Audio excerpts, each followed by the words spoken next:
Vendredi 8 juillet. Leur argent ni leur or ne pourra les délivrer au jour de la fureur de l'Éternel. Sophonie 1, verset 18.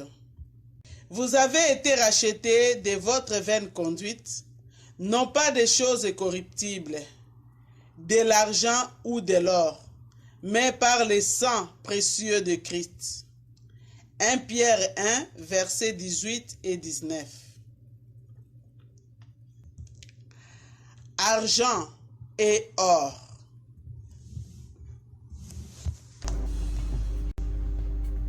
L'argent gouverne le monde, dit-on, mais le monde seulement. Sa valeur se borne à la courte durée de la vie terrestre. Et même ici-bas, il ne peut ni tout faire, ni tout donner.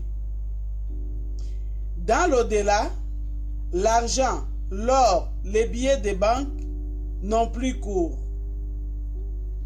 Un homme qui voyage à l'étranger a soin de changer son argent contre la monnaie du pays où il entre, sous peine de bien des embarras.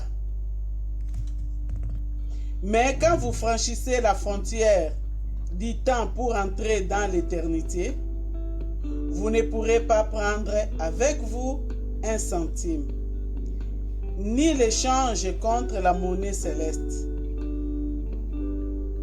Il n'y a là ni banque ni bureau d'échange.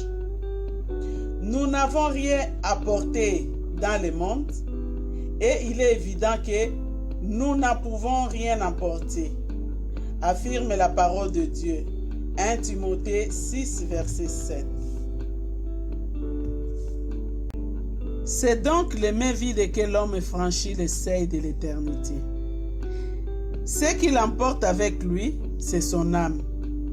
Et s'il n'a pas cherché et trouvé le pardon auprès de Dieu, l'âme avec ses péchés, il doit comparaître tel qu'il est devant Dieu, le juge de tous.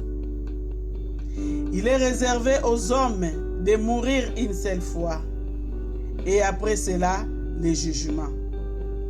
La mort, le jugement, l'éternité, quelle réalité solennelle!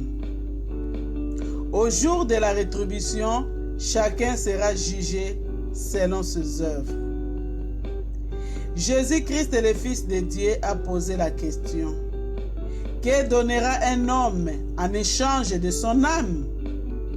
Matthieu 16, verset 26. Un homme peut bien vendre son âme pour de l'or. Satan offrit même à Christ tous les royaumes du monde et leur gloire pour les détourner de l'obéissance à Dieu. Mais pour racheter une âme de la puissance de Satan et du péché, l'or et l'argent ne peuvent rien. La parole de Dieu nous apprend que la seule rançon acceptable et suffisante, c'est le sang précieux de Christ.